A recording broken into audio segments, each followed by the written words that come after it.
Qu'arrive-t-il quand la diplomatie impose en moins de 2 jours? Imaginez, dès l'aube, la Russie décrète l'expulsion immédiate de tous les ambassadeurs issus des pays de l'Union européenne. 27 diplomates reçoivent l'ordre de quitter Moscou, soumis à un ultimatum impitoyable. Ils disposent de seulement 48 heures pour emballer leurs affaires, fermer les portes de leurs ambassades et abandonner un réseau forgé au fil des décennies. C'est un séisme sans précédent. Les couloirs des ambassades européennes se vident à toute vitesse, entre réunions de crise, destruction d'archives sensibles et employés en état de choc. À Bruxelles, la stupeur domine. Les dirigeants de l'Union européenne se retrouvent dans l'urgence, incapables de croire à une telle escalade, ni à la vitesse de la rupture. Sur les réseaux, les images des convois diplomatiques fuyant Moscou en pleine nuit font le tour du monde. Derrière la panique, une question cruciale persiste.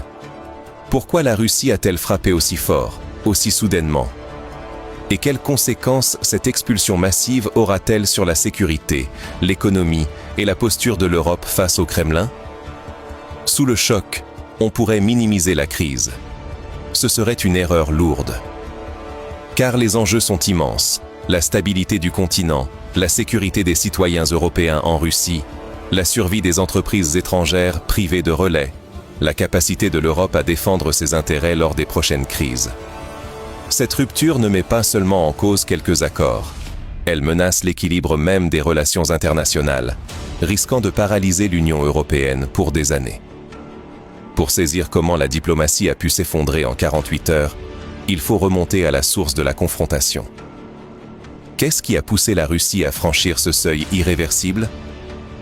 Regardons en arrière, vers les tensions accumulées entre Bruxelles et Moscou. C'est là que tout a commencé à basculer. Ce n'est pas une explosion soudaine. C'est l'aboutissement de presque 10 années de tensions croissantes, de gestes hostiles et de provocations accumulées dans l'ombre. Pour saisir la rupture spectaculaire entre Moscou et Bruxelles, il faut revenir à l'année 2014. L'annexion de la Crimée a ouvert une ère de sanctions et de contre-mesures. À chaque incident, l'Union européenne a durci ses positions, alimentant une spirale où la confiance s'est effondrée. L'année 2022 marque un tournant. En 2 ans, 13 séries de sanctions se sont abattues. Isolement des grandes banques russes, exclusion des avions russes du ciel européen, embargo progressif sur le pétrole, le charbon et le gaz. Ces mesures ne se sont pas contentées de marginaliser la Russie. Elles ont frappé le cœur de son économie et de son influence mondiale. Mais le choc le plus violent reste la saisie par l'Union européenne de près de 300 milliards de dollars d'actifs russes. Jamais une telle somme n'avait été gelée. Pour le Kremlin, cette confiscation est une attaque frontale, une humiliation publique, presque un casus belli financier. Dans le même temps, l'Union européenne a envoyé massivement des armes à l'Ukraine, chars, missiles, milliards d'euros. Moscou a vu s'ériger un véritable mur militaire à ses frontières. Parallèlement, des dizaines de diplomates russes ont été expulsés, réduisant le dialogue à une peau de chagrin. La tension n'est plus seulement économique. Les discours européens se sont faits féroces. Menaces personnelles contre Vladimir Poutine, appel à son arrestation, déclarations enflammées. Pour la Russie, l'Union européenne est devenue un adversaire déclaré, plus un partenaire. Oublier cette histoire, c'est manquer la clé du geste russe. L'expulsion des ambassadeurs n'est pas un caprice. C'est la conséquence logique d'années d'humiliation et d'isolement. Mais que signifie vraiment cette rupture pour les Européens présents en Russie? Les risques économiques et humains sont désormais impossibles à ignorer. En moins de 15 minutes, l'ordre tombe. Toutes les ambassades européennes doivent quitter la Russie. Ce 14 janvier, à 11 h du matin, 27 ambassadeurs européens sont convoqués au ministère des Affaires étrangères à Moscou. Personne ne s'attend à une telle sentence. Face à eux, un haut fonctionnaire russe lit, sans un mot de plus, un message glacial. Vous avez 48 heures pour partir. L'ultimatum est total. Le silence, coupant, fige la salle. Jamais, depuis la fin de la guerre froide, une telle expulsion collective n'avait frappé un pays aussi puissant. À la sortie, la stupeur domine. Les chancelleries européennes basculent en état d'urgence. Il faut agir vite, détruire les dossiers sensibles, protéger les communications, organiser l'évacuation des familles et du personnel. Le moindre retard peut tout faire basculer. À Bruxelles, la panique gagne aussi les sommets. Une réunion d'urgence s'improvise. Les lignes téléphoniques s'enflamment entre dirigeants et commissaires. Mais très vite, l'Union européenne se fissure. Chacun veut sa propre riposte. L'unité s'effondre dès les premières heures. Les pays baltes et la Pologne exigent une réponse immédiate. Sanctions renforcées. Rupture totale. L'Allemagne et la France, eux, plaident pour la retenue, craignant de fermer les derniers canaux de dialogue avec Moscou. Sur le terrain, le chaos s'installe. Les entreprises européennes présentes en Russie se retrouvent sans protection officielle. Leurs contrats, leurs actifs et la sécurité de leurs employés ne tiennent plus qu'à un fil. Certains sièges s'affolent. Comment survivre dans un environnement devenu hostile du jour au lendemain? Ignorer l'ampleur de la désorganisation, c'est méconnaître le prix d'une crise sans issue diplomatique. Pour les citoyens européens, privés de relais officiels, l'arbitraire devient la nouvelle norme. Mais ce n'est qu'un début. Dès le lendemain, la crise s'étend au secteur économique, forçant les entreprises à prendre des décisions radicales. Personne ne sait jusqu'où la rupture peut aller. Une rupture de cette ampleur, c'est un saut brutal dans l'inconnu pour des dizaines de milliers de personnes.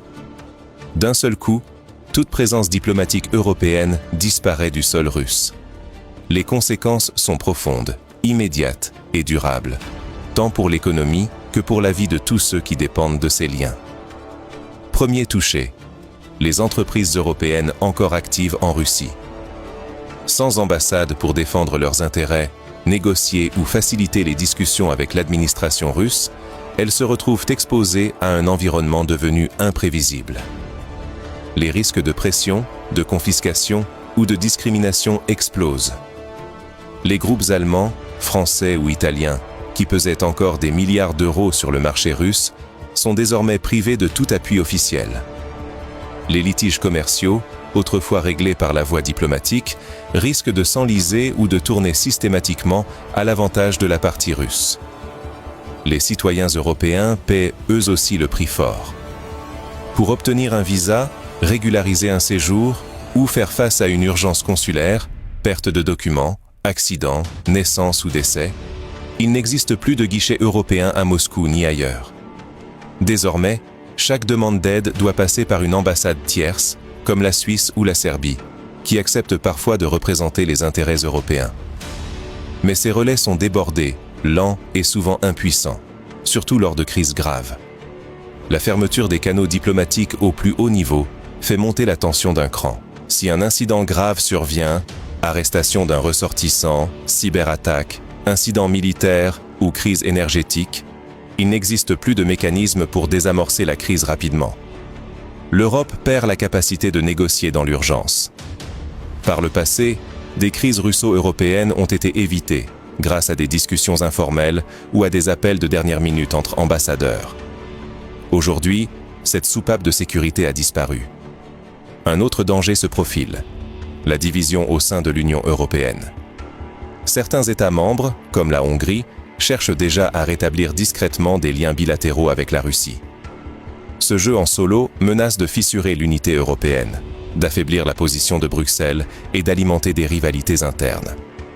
Si chaque pays privilégie ses propres intérêts, la voix de l'Europe à Moscou deviendra inaudible et ses ressortissants encore plus isolés. Pour le public, l'enjeu est colossal. L'Europe perd ses leviers d'action, expose ses entreprises à l'arbitraire et laisse des milliers de citoyens sans protection réelle. C'est une perte d'influence, de sécurité et de stabilité qui pourrait durer des années, voire des décennies, si aucune solution n'émerge. Mais ce constat n'est pas une fatalité. Existe-t-il des stratégies pour limiter les dégâts, ou l'Europe est-elle condamnée à subir ce nouveau rapport de force? Derrière la tempête diplomatique, certaines leçons sont trop précieuses pour être oubliées. Après la rupture brutale entre Moscou et l'Union européenne, garder la tête froide devient vital. Déjà, la Turquie, la Chine ou encore l'Inde s'activent pour occuper le terrain, multipliant les offres de médiation. Ces manœuvres peuvent rebattre toutes les cartes géopolitiques dans les prochaines années. Les surveiller de près, c'est anticiper de nouveaux rapports de force. Pour les entreprises européennes restées en Russie, le message ne souffre d'aucune ambiguïté. La diversification géographique n'est plus une stratégie, c'est une urgence. S'appuyer sur un seul marché, surtout en temps d'incertitude extrême, expose à des pertes colossales en une nuit. Explorer d'autres horizons, renforcer ses réseaux hors de Russie, devient le seul rempart contre les chocs à venir. Au sein de l'Union européenne, la crise bouscule les illusions d'unité. Si chaque État tente de préserver ses intérêts particuliers avec Moscou, le risque de fragmentation est réel. La cohésion européenne doit primer, sous peine de devenir la cible privilégiée de manœuvres extérieures. Cela exige un dialogue sincère et une ligne commune, même sous la pression. Pour les citoyens expatriés, la disparition des canaux consulaires officiels n'est pas qu'un désagrément administratif. C'est potentiellement une question de sécurité. Plus d'ambassades signifie moins de relais en cas d'urgence. Il faut donc anticiper, vérifier ses documents, connaître les alternatives, rester informé heure par heure. Se préparer limite l'exposition aux crises qui peuvent dégénérer à tout instant. À l'échelle globale, cette rupture impose de repenser la place du dialogue dans un monde devenu imprévisible. La fermeture des ambassades rappelle que rien n'est jamais acquis. Décideurs comme citoyens doivent comprendre que la stabilité internationale ne tient qu'à un fil, et que l'inaction ouvre la voie à de futures crises. Refuser d'agir aujourd'hui, c'est accepter de subir demain des chocs encore plus dévastateurs. Chacun, à son niveau, doit tirer les enseignements de cette fracture, car la facture de l'aveuglement pourrait se payer cher pendant de longues années. Mais derrière les décisions des gouvernements et les stratégies économiques, la réalité quotidienne des entreprises et des expatriés prend une dimension nouvelle. Comment s'organise-t-il face à ce bouleversement soudain? Le pont est coupé, mais la route n'est pas condamnée. L'expulsion de tous les ambassadeurs européens par la Russie marque un bouleversement inédit, mais nullement une fatalité. Ce geste brutal soulève une question cruciale. L'Europe saura-t-elle transformer la rupture en renaissance? Ou s'effacera-t-elle face à Moscou? Désormais, les Européens sont à la croisée des chemins. Rester passifs, c'est livrer leur avenir aux décisions d'autrui, sacrifier leur poids politique, leur sécurité économique et la sûreté de leurs citoyens expatriés. C'est risquer de voir des décennies d'efforts anéantis, tandis que la Russie impose sa loi. Pourtant, les crises dévoilent failles et ressources cachées. L'Europe peut encore retrouver son influence si elle repense sa stratégie, surmonte ses divisions et crée de nouveaux espaces de dialogue.